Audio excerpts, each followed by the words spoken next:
चांडवली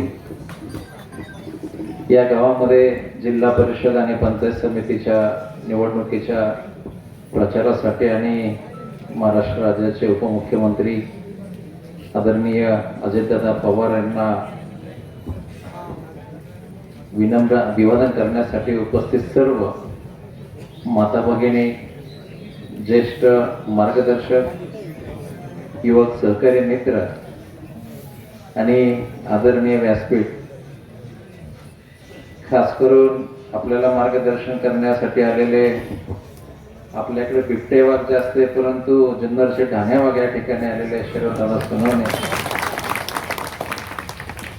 आणि आपला देखील तालुक्याचा ढाणे वाघ दुसरा देवदत्तजी निकम साहेब, आपले लाडके उमेदवार, जिल्हा परिषदेच्या उमेदवार आदरणीय प्रीतीताई प्रवीण शेठ थोरात पाटील आणि आपल्या दुसऱ्या लाडक्या उमेदवार प्रियांकाताई केतनराव वाघ, ज्यांनी आपल्याला अतिशय मार्गदर्शन चांगलं केलं. मी हळूच रेखाच्या कानात विचारलं की आपल्या नगरपंचायतचं बजेट किती आहे. ते मला म्हणे तुमच्या जावयाला विचारा, मला अजून चौकशी करायची. अतिशय चांगलं मार्गदर्शन त्यांनी केलं. सगळ्या वक्त्यांनी भरभरून मार्गदर्शन केलं. सगळ्यांनी मला अगोदर घाबरवलं का वेळ 8:30 पर्यंत आहे. मी म्हटलं आपण 2 मिनिटात संपवा, पण आमचे बंधू धोंडेभाऊ शेट यांना विचारलं वेळ कितीची आहे. ते म्हणले 9 पर्यंतची आहे. म्हटलं आता 5 मिनिटं आपली वाढली तरी हरकत नाही.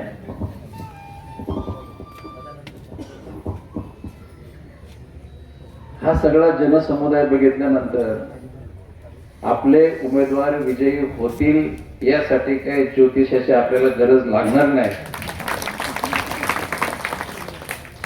अतिशय भरभरून सगळ्यांनी उमेदवारांच्या पाठीशी आपण उभे आहात आणि मला खरोखर अतिशय कौतुक वाटते. मी अतिशय बारकाईनं आपल्या उमेदवारांचे शब्द त्यांचं भाषण ऐकत होतो.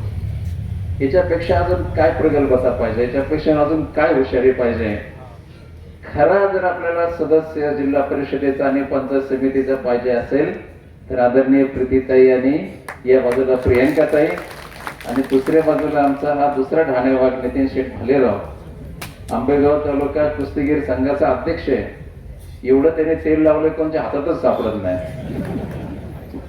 त्यांच्या देखील मिसेस आणि आमच्या वहिनी आदरणीय राजश्रीताई नितीन शेठ भालेराव या मशाल चिन्हावर आणि या तुतारी वाजवणारा माणूस या चिन्हावर या ठिकाणी उभे आहेत. 100% मला खात्री आहे की एवढी या 100% प्रचंड बहुमताने निवडून येतील याच्याबद्दल मला मात्र देखील शंका नाही. दादा, आंबेगाव तालुक्याच्या राजकारणाचा मी 3ऱ्या पिढीचा साक्षीदार आहे. निकम साहेब आम्ही 3ऱ्या पिढीचे साक्षीदार आहोत. राजकारण बदलत चाललेलं आहे. स्वर्गीय माजी खासदार किसनरावजी बानखेले या गावावर त्यांचा फार पगडा होता, फार प्रभुत्व होतं. ज्यावेळी 1992 साली मी जिल्हा परिषदेला सदस्य झालो, हे गाव माझ्या मतदारसंघामध्ये नव्हतं, तरी देखील या गावाने माझा एवढा प्रचंड मिरवणूक काढून सत्कार केला होता. त्यावेळी देखील हा चौक भरलेला होता आणि यावेळी देखील हा चौक भरलेला आहे. 1992ची पुनरावृत्ती या ठिकाणी झाली. 2002ची घटना मी आपल्याला सांगतो. मग अशा अनेक वक्त्यांनी उल्लेख केला.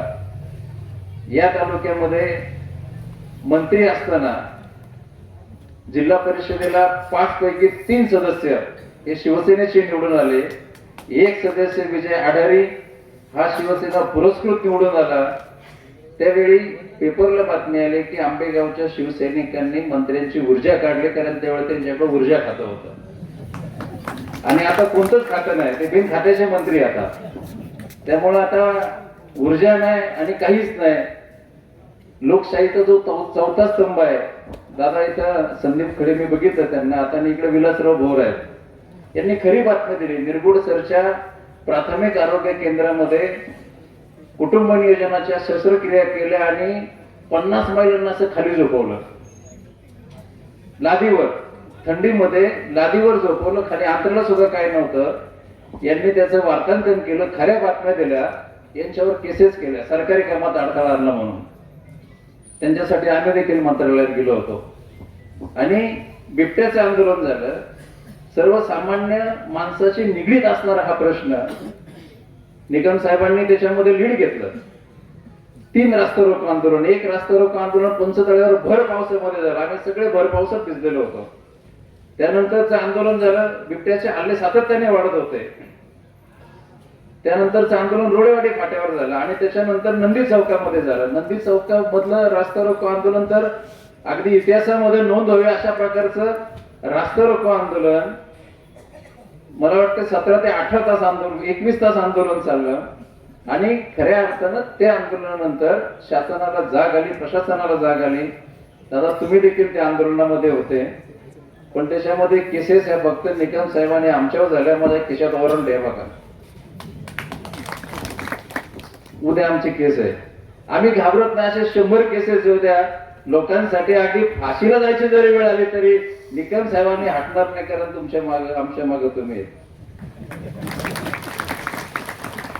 दादा तुम्ही सांगितलं होतं या केसेस माग घेऊन जाऊ दे, काय एका केस मध्ये भर पडली शिवसैनिकाला, काय ते काय खरा अलंकार शिवसैनिकाचा म्हणजे केसेस आहेत, सामाजिक केसेस. बाकीचे गैरसमज नको, दुसरे केसेस नाही काय.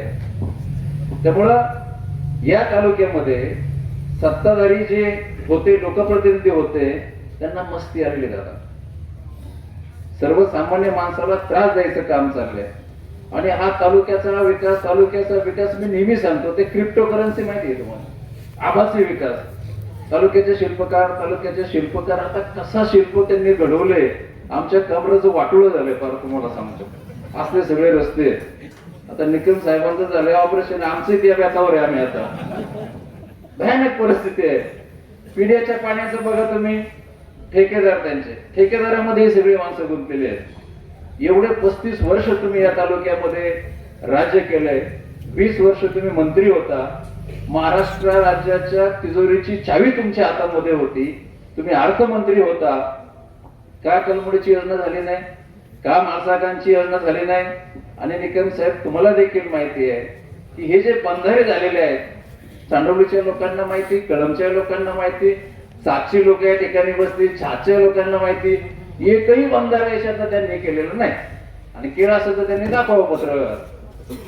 ही कामं पूर्वीच्या काळामध्ये सगळी झालेली आहे. ज्यावेळी युती शासन आलं त्यावेळी मनोहर जोशी सर मुख्यमंत्री झाले आणि 1 ते 59 किलोमीटरचा कॅनॉल, उजवा कॅनॉल, डावा कॅनॉल तर पूर्वी झालेला होता, उजवा कॅनॉल केला आणि या भागामध्ये आपला हा सगळा भाग सुजलाम सुफलाम झाला. हे खरं श्रेय युती शासनाच्या काळातलं आपल्याला मिळालेलं आहे. यांनी केलं काय? हे एवढं भारी सांगतात ना तालुक्याचे शिल्पकार, अजून काय काय काय काय उपमा देतात ना, आम्हाला खरं असं खूप आश्चर्य वाटतं. परंतु पुढच्या काळामध्ये आता ह्या उपमा द्यायला त्यांना शिल्लक राहणार नाही. तुम्ही सगळ्यांनी ठरवलेलं आहे, आपल्या सगळ्या लोकांनी ठरवलेलं आहे की या पुढच्या काळामध्ये आपल्याला लोकप्रतिनिधी पाहिजे, असे लोकप्रतिनिधी आपल्याला पाहिजे. निकम साहेब सुद्धा थोड्या मतावर गेले, खूप वाईट वाटलं. पूर्ण तालुका हळहळला. जनतेतल्या मनातला खरा आमदार 1500 मतं कमी पडली.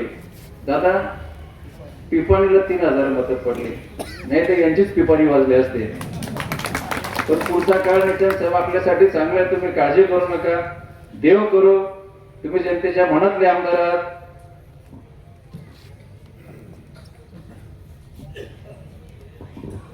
त्यामुळं भविष्य काळ आपल्या सगळ्यांचा आहे. मला चिठ्ठी आलेली आहे, प्रेमपत्र आलेलं आहे, त्यामुळे मी जास्त काही आता बोलणार नाही. आपल्याला महाविकास आघाडीच्या माध्यमातून दादांनी पुढाकार घेतला, स्थानिक विकास आघाडी झाली. निकम साहेबांनी पुढाकार घेतला. निकम साहेबांना आम्ही सगळ्यांना सांगतो, निकम साहेब आमच्या तालुक्याचे कारभारी आहेत, महाविकास आघाडीचे कारभारी आहेत. त्यामुळे त्यांनी निर्णय घेतला, स्थानिक विकास आघाडी केली आणि चांगले सक्षम उमेदवार या तालुक्यामध्ये दिलेले आहेत. या मतदारसंघामध्ये प्रीतीताई आणि प्रियांकाताई यांची तुतारी हे चिन्ह आहे, तुतारी वाजवणारा माणूस. आणि कळमगाणामध्ये राजश्रीताई नितीन शेठ भालेराव ही मशाल या चिन्हावर उभे आहेत. मी सगळ्यांना कळकळीची विनंती करतो, या 3ही उमेदवारांना भरभरून मतदान करून प्रचंड मताने विजयी करा आणि तुम्ही करा अशा प्रकारची खात्री व्यक्त करतो आणि 2 शब्द पुरे करतो. जय हिंद, जय महाराष्ट्र. फेसबुकला आमचे पेज लाईक करा आणि आमचा युट्यूब चॅनेल सबस्क्राईब करा. वास्तव मराठी.